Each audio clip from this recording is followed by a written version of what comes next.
This was pure evil. We're following breaking news out of Buffalo, where 10 people are dead and 3 others are wounded after a gunman opened fire at a top supermarket today. Authorities investigating it as a racially motivated hate crime. Good evening, I'm Chase Howell. Police say the suspect is 18-year-old Peyton Gendron of Conklin, New York. He was arraigned tonight on first-degree murder charges. Authorities say the suspect live-streamed the attack on social media. The gunman was dressed in army fatigues and a helmet. Grady Lewis is still in disbelief after what he witnessed while sitting outside of the grocery store. I seen a guy in a full army suit just shooting shots at people, and I seen a security guard running the store, and then I seen the guy go in army style, bent over, just shooting at people, and I heard him shooting at people, and then I saw 3 people laying down, and I didn't have a phone on me. So I was just screaming for somebody to call the police, and then he came out. He put the gun to his head, to his chin, then he dropped it, and he took off his bulletproof vest, and then he got on his hands and knees and put his hands behind his back, and then they arrested him. The White House says President Joe Biden has been briefed on the shooting. Dan Srack has been at the scene all day and spoke with investigators. He joins us live from Buffalo with details on what we've learned about today's attack. Jason, let me start by saying this is still a very, very active investigation, and it's likely going to remain this way for several hours to come. But truly, this is just a tragic day today. The community here in Buffalo shattered. One person calling this the saddest day in the city's history. Another commenting and saying that no community should ever have to experience something like this. Chaos and terror at a grocery store in Buffalo. Ladder 6, if you're en route there, we got an update. Possible active shooter at the top. There are still shots being fired. A gunman opening fire on shoppers and store employees, killing 10 people. Also, we're going to need some officers inside the top because we have numerous bodies. The incident shared live on social media unfolding 2:30 Saturday afternoon. That's when the suspect, identified as an 18-year-old white male, pulled into the Tops on Jefferson Avenue and began shooting, hitting 4 people in the parking lot, killing 3. Police say the suspect then continued his terror inside the store.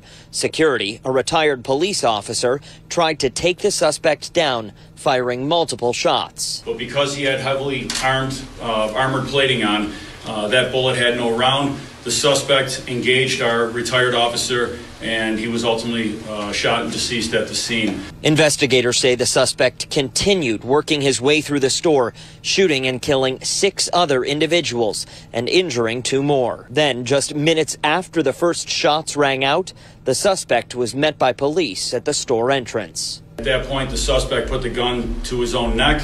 Buffalo police personnel, 2 patrol officers, talked the suspect into dropping the gun. He dropped the gun, took off some of his tactical gear, surrendered at that point, and he was led outside. The incident now being investigated as a hate crime and racially motivated violent extremism. There is no depth to the outrage I'm feeling right now. It is because it just goes on and on. How I feel right now about what happened to this community. And again, that suspect, 18-year-old Peyton Gendron of the Binghamton area, now charged with first-degree murder. More details are expected from the city of Buffalo tomorrow. Chase? Dan, you've been in Buffalo all afternoon. What's the sense of the community right now? Honestly, it's something that I've never seen. I'm born and raised in Niagara Falls and spent a lot of time in the Buffalo area. I was at my sister's house as this began to unfold this afternoon. Got the call, and overwhelmingly, it's sadness and it's anger from the community, feeling targeted. And sadness from the greater community and really the nation that something like this can still happen in 2022. It's 2022, and this is an issue that we're actually dealing with. Yeah, thanks, Dan. Again, authorities say they are investigating today's attack as a hate crime. 11 of the shooting victims are black and 2 are white. 4 of the shooting victims worked at the store, while the rest were just customers. Cops released a statement tonight saying they were shocked and saddened by the act of violence, and their top priority remains the health and well-being of their associates and customers. To recap our top story, authorities say 18-year-old Peyton Gendron was wearing military gear when he opened fire with a rifle at a Top supermarket in Buffalo today, killing 10 people and wounding 3 others. Police say he was live streaming the attack with a helmet camera. Police say 11 of the victims are black and 2 are white and are investigating it as a hate crime. The suspect was arraigned tonight on murder charges. We will continue to follow this developing story both on air and online at 13wham.com. And it is in that spirit, in the days since the attack, that Buffalo's neighbors have come together. Natalie Kutchko spoke with volunteers today, some from the Rochester area, who are lending a hand and offering support in this time of need. Natalie?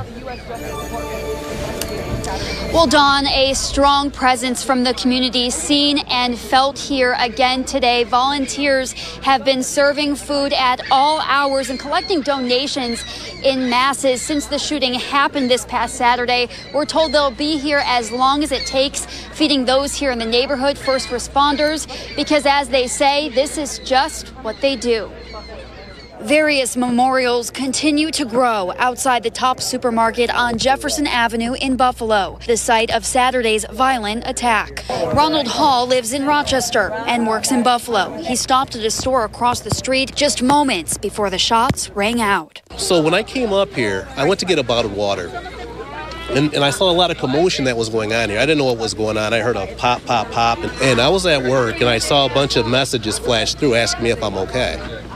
My mother was calling me frantically. She called me about 6 times back to back to back. This Top store, which has been closed since the shooting, is one of the few grocery stores in that neighborhood. That's prompted many to step up and help. People like Hall, who dropped off bags of canned goods and other items he's been collecting since the shooting. Dr. Sean Nelm, superintendent of East Schools in Rochester, spent much of his childhood in Buffalo, growing up blocks away from Jefferson Ave.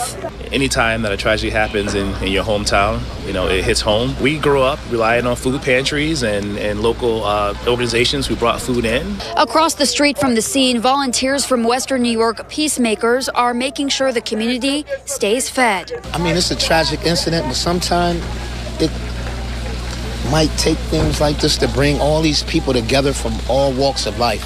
As long as they're here, we'll be here.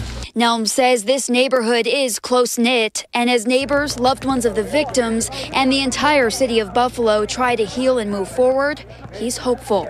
This domestic terrorist didn't just kill 10 individuals and harm others. He attempted to destroy a community. And I'm certain that this community will not allow that to happen. But it's hurtful and it's harmful, and I hope that we find a better path forward. As this grocery store is considered a staple in the area, the only source of food for miles, a shuttle has been designated to transport area residents to the next closest store from here, as this site remains closed. And Dan Strack is live in Buffalo tonight, where it's still a very active scene. Let's go to him now. Dan, what can you tell us? Chase, I can tell you that there have been prayer rallies, food giveaways, cookouts here all day today as this community in Buffalo continues to mourn the loss of those 10 lives. Meantime, at the Tops grocery store behind me, it remains a very active scene as that investigation into that mass shooting wraps up its first full day. Tonight, new information on the suspect accused of killing 10 people at a grocery store in Buffalo. Investigators confirming a previous threat led to the mental health arrest of suspected shooter Peyton Gendron. The state police responded. They investigated, they interviewed the subject, and they felt it was appropriate at that time to have that individual brought in for a mental health evaluation. The state police did their job to the fullest that they could at that time. On Saturday, police say the 18-year-old pulled into the parking lot of this Tops grocery store, armed with an assault rifle, tactical gear, and began shooting. In total, 13 people were shot, 10 killed. The hate-filled attack streamed live on social media. Governor Kathy Hochul vowing to hold social networks accountable. I want them to sit in a room, look me in the eye, and tell me, have you done everything humanly possible to make sure that you are monitoring this content the second it hits your platform? Investigators also looking deeper into the timeline of events, believing Gendron drove from his home in Conklin, New York, to arrive in Buffalo at some point Friday. We have identified some of the locations that he was at.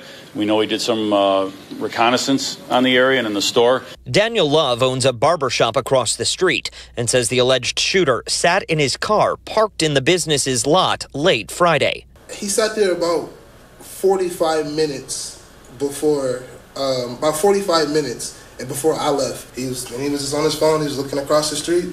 He had a little bear on his side. That's it. Anything about him seem suspicious at all?